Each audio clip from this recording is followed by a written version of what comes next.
ಶ್ರೀ ಗುರುಭ್ಯೋ ನಮಃ. ಶ್ರೀಮನ್ಮಹಾಗಣಾಧಿಪತಯೇ ನಮಃ. ಸಂತ ಶಿಶ್ನಾಳ ಶರೀಫ ಶಿವಯೋಗಿಗಳು ಸಂಚಾರವನ್ನು ಮಾಡ್ತಾ ಹಂಪಿಯಲ್ಲಿ ನೆಲೆ ನಿಂತಿರ್ತಕ್ಕಂಥ ವಿರೂಪಾಕ್ಷನ ಒಂದು ದರ್ಶನ ಆಶೀರ್ವಾದವನ್ನು ಪಡೆಯಲಿಕ್ಕೆ ಹೋದಂಥ ಸಂದರ್ಭದೊಳಗೆ ಬಹಳ ಅದ್ಭುತವಾಗಿರ್ತಕ್ಕಂಥ ವಿಜಯನಗರ ಸಾಮ್ರಾಜ್ಯದ ಅರಸರ ಸುವರ್ಣ ಯುಗದ ಒಂದು ಕಾಲದ ಒಂದು ಚರಿತ್ರೆಯನ್ನು ವಿಶ್ವದ ಭೂಪಟದೊಳಗ ಆ ಬಂಗಾರದ ಅಕ್ಷರಗಳಿಂದ ಅಚ್ಚೊತ್ತಿದಂತಹ ಒಂದು ಪರಂಪರೆ, ಒಂದು ರಾಜಮನೆತನ ಯಾವುದಪ್ಪ ಅಂದ್ರೆ ವಿಜಯನಗರ ರಾಜಮನೆತನ. ಅಂತಹ ವಿಜಯನಗರದ ರಾಜಮನೆತನದ ಗುರುವಾಗಿರ್ತಕ್ಕಂಥ ಆ ಹಂಪಿಯಲ್ಲಿ ನೆಲೆ ನಿಂತಿರ್ತಕ್ಕಂಥ ವಿರೂಪಾಕ್ಷೇಶ್ವರನ ದೇವಸ್ಥಾನಕ್ಕೆ ಸಂತ ಶಿಶ್ನಾಳ ಶರೀಫ ಶಿವಯೋಗಿಗಳು ಹೋದಂಥ ಸಂದರ್ಭದೊಳಗ ಅಲ್ಲಿರ್ತಕ್ಕಂಥ ಪರಮಾತ್ಮನನ್ನು ನೋಡಿ ಆನಂದ ಪುಳಕಿತರಾಗಿರ್ತಕ್ಕಂಥ ಸಂತ ಶಿಶ್ನಾಳ ಶರೀಫ ಶಿವಯೋಗಿಗಳು ಬಹಳ ಸುಂದರವಾದ ಒಂದು ಪದ್ಯವನ್ನ ಬರೆದಿದ್ದಾರೆ. ವಿರೂಪಾಕ್ಷ ಲಿಂಗವಿದ್ದ ಹಂಪಿ ನೋಡೋಣ ಬಾರ ಇಬ್ಬರು ಕೂಡಿ. ಹಂಪಿಗೆ ಎದಕ್ಕೆ ಹೋಗ್ಬೇಕಂತಂದ್ರ ಆ ವಿರೂಪಾಕ್ಷೇಶ್ವರನ ಆ ಒಂದು ಸನ್ನಿಧಿಯನ್ನ ನೋಡಲಿಕ್ಕೆ ನಾವು ಹೋಗಲೇಬೇಕು ಅಂತಕ್ಕಂಥದ್ದನ್ನ ಬರೀತಾರ. ಅದಕ್ಕೆ ಹೆಂಗ್ ಹೋಗ್ಬೇಕಂದ್ರ ಒಬ್ಬರೇ ಹೋದ್ರ ಉಪಯೋಗ ಹತ್ತೋದಿಲ್ಲ, ಆ ಒಂದು ಓರಿಗೆಯವರನ್ನ ಕರೆದುಕೊಂಡು ನಾವು ಹೋಗಬೇಕು ಅಂತಕ್ಕಂಥದ್ದು. ಅಂಗಲಿಂಗ ಸುಖ ಎರಡು ಕೂಡಿ ಒಂದೇ ಶಿವ ಶಬ್ದದೊಳಗೆ. ಅಲ್ಲಿ ಯಾರದಾರಂತಂದ್ರ ಅಂಗ ಮತ್ತು ಲಿಂಗ ಇವೆರಡರ ಸಂಗಮವಾಗಿರ್ತಕ್ಕಂಥ ಆ ವಿರೂಪಾಕ್ಷ ಲಿಂಗ ಅಲ್ಲೇದನ. ಅದಕ್ಕ ಅಂಗ ಲಿಂಗ ಎಲ್ಲಿ ಕೂಡಿರ್ತತಲ್ಲ ಅಲ್ಲಿ ಶಿವ ಅಂತಕ್ಕಂಥವ ವಾಸ ಮಾಡ್ತಾನ, ನೆಲೆ ನಿಂತಿರ್ತಾನ ಅಂತಕ್ಕಂಥದ್ದನ್ನ ಸಂತ ಶಿಶ್ನಾಳ ಶರೀಫ ಶಿವಯೋಗಿಗಳು ಬರೀತಾರ. ಗಂಗೆ ಸರಸ್ವತಿ ಯಮುನಾ ತೀರ ಮಧ್ಯದಿ ಹುಡುಕೋಣು ಬಾರೆ. ಗಂಗೆ ಸರಸ್ವತಿ ಯಮುನಾ ತೀರದ ಮಧ್ಯೆ ಹುಡುಕೋಣು ಬಾರೆ ಅಂತ ಹೇಳಿ ಆ ವಿರೂಪಾಕ್ಷೇಶ್ವರ ಲಿಂಗವನ್ನ ಜನರಿಗೆ ಹೇಳುವಂತ ರೀತಿಯೊಳಗೆ ನೋಡಿದ್ರ ಕಣ್ಣಿಗೆ ಕಾಣ್ತಕ್ಕಂಥ ನದಿಗಳಾಗಿರ್ತಕ್ಕಂಥ ಗಂಗಾ ಯಮುನಾ ಸರಸ್ವತಿಯ ಸಂಗಮದೊಳಗ ಹುಡುಕೋಣ ಅಂತ ಹೇಳಿ ಜನರಿಗೆ ಹೇಳಿದ್ರ, ಇನ್ನು ಆಧ್ಯಾತ್ಮ ಲೋಕದೊಳಗ ಆ ಒಂದು ಭ್ರುಕುಟಿ ಸ್ಥಾನ ಅಂತ ಹೇಳಿ ಕರಿತೀವಿ. ಭ್ರುಕುಟಿ ಸ್ಥಾನ ಅಂತಂದ್ರ ಎಡಗಣ್ಣು ಬಲಗಣ್ಣು ಮತ್ತು ಕುಂಕುಮ ಹಚ್ಚತಕ್ಕಂಥ ಜಗ. ಅವಕ್ಕೆ ಏನಂತ ಕರೀತಾರಂದ್ರ ಗಂಗಾ ಯಮುನಾ ಸರಸ್ವತಿಗಳ ಸಂಗಮ ಅಂತ ಹೇಳಿ ಕರೀತಾರ.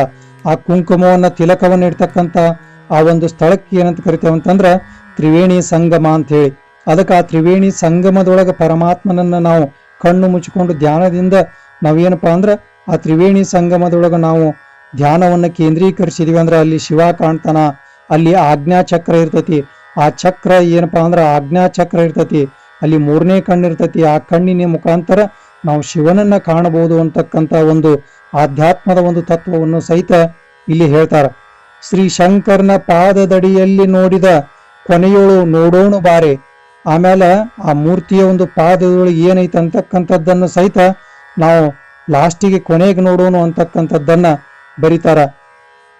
ನಾಡ ಜನರು ಕೂಡಿ ನೋಡಲಿಕ್ಕೆ ಬಂದರೆ ಬೇಡಿದ ವರವ ಕೊಡುತ್ತಿಹನು.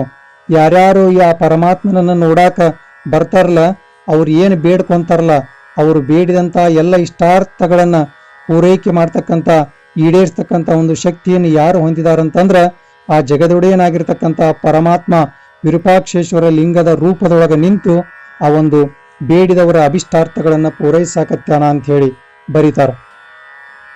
ಬೇಡಿದ ಇಷ್ಟಾರ್ಥ ಕೊಡುವಂತ ಶಿಶುನಾಳಧೀಶನ ಪಾದಕ್ಕೆ ಎರಗೋಣು ಬಾರೆ ಅಂತಕ್ಕಂಥ ಒಂದು ಪದ್ಯವನ್ನ ಬರೀತಾರ.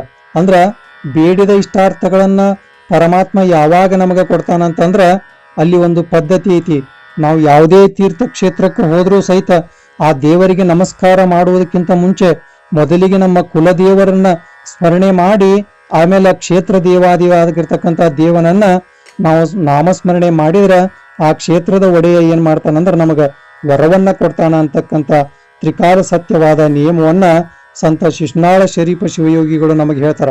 ಇದರ ಅರ್ಥ ಏನಪ್ಪಾ ಅಂದ್ರ ಪ್ರತಿಯೊಂದು ಪದ್ಯದ ಕೊನೆಗೆ ಶಿಶ್ನಾಳ ದೀಶ ಅಂತ ಹೇಳಿ ಯಾಕೆ ಹೇಳ್ತಿದ್ರಂದ್ರ ಶಿಶ್ನಾಳ ದೀಶನನ್ನ ತಮ್ಮ ಒಂದು ಕುಲ ದೇವತೆಯನ್ನಾಗಿ ಮಾಡಿಕೊಂಡಿದ್ದಕ್ಕ ಅದಕ್ಕೆ ಆ ಕುಲದೇವರನ್ನ ನೆನಪು ನೆನೆದ್ರೆ ಮಾತ್ರ ನಾವು ಯಾವ ಕ್ಷೇತ್ರಕ್ಕೆ ಹೋಗಿರ್ತೀವಿ, ಯಾವ ದೇವಸ್ಥಾನಕ್ಕೆ ಹೋಗಿರ್ತೇವಲ್ಲ ಆ ದೇವ್ರು ನಮಗ ಸುಲಭವಾಗಿ ವರವನ್ನ ಕೊಡ್ತಾನ.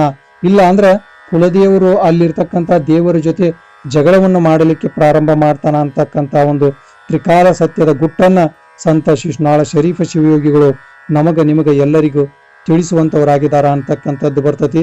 ಆದ್ದರಿಂದ ನಾವೇನು ಮಾಡ್ಬೇಕಂದ್ರೆ ಜೀವನದೊಳಗೆ ಇಂತಹ ಪುಣ್ಯಮಯವಾದಂತಹ ಕ್ಷೇತ್ರಗಳನ್ನು ದರ್ಶನ ಮಾಡಬೇಕು. ಅಲ್ಲಿಯ ಒಂದು ನೀರನ್ನು, ಆ ಒಂದು ಭೂಮಿಯನ್ನು ಸ್ಪರ್ಶ ಮಾಡಬೇಕು. ಅಲ್ಲಿ ನೀರನ್ನು ನಾವು ಸೇವನೆಯನ್ನು ಮಾಡಬೇಕು ಅಂತಕ್ಕಂಥದ್ದು. ಅದಕ್ಕೆ ದರ್ಶನ, ಸ್ಪರ್ಶನ, ಪಾದ ಸೇವನ ಅಂತಕ್ಕಂಥದ್ದು ಇರ್ತತಿ. ಈ ಒಂದು ಕ್ಷೇತ್ರ ದರ್ಶನವನ್ನು ಮಾಡಿದಾಗ ಮಾತ್ರ ನಮಗೆ ಒಂದೊಂದು ತೀರ್ಥಕ್ಷೇತ್ರದೊಳಗೆ ಒಂದೊಂದು ಪುಣ್ಯದ ಅಂಶಗಳು ನಮಗೆ ಲಭ್ಯವಾಗ್ತಾವ ಅನ್ನೋದ್ರೊಳಗೆ ಎರಡು ಮಾತಿಲ್ಲ ಅಂತಕ್ಕಂಥ ಮಾತನ್ನು ಹೇಳ್ತಾ ಈ ನುಡಿಗಳನ್ನು ಗುರುವಿನ ಪಾದಕ್ಕೆ ಸಮರ್ಪಣೆ ಮಾಡ್ತಾ ಇದ್ದೇನೆ.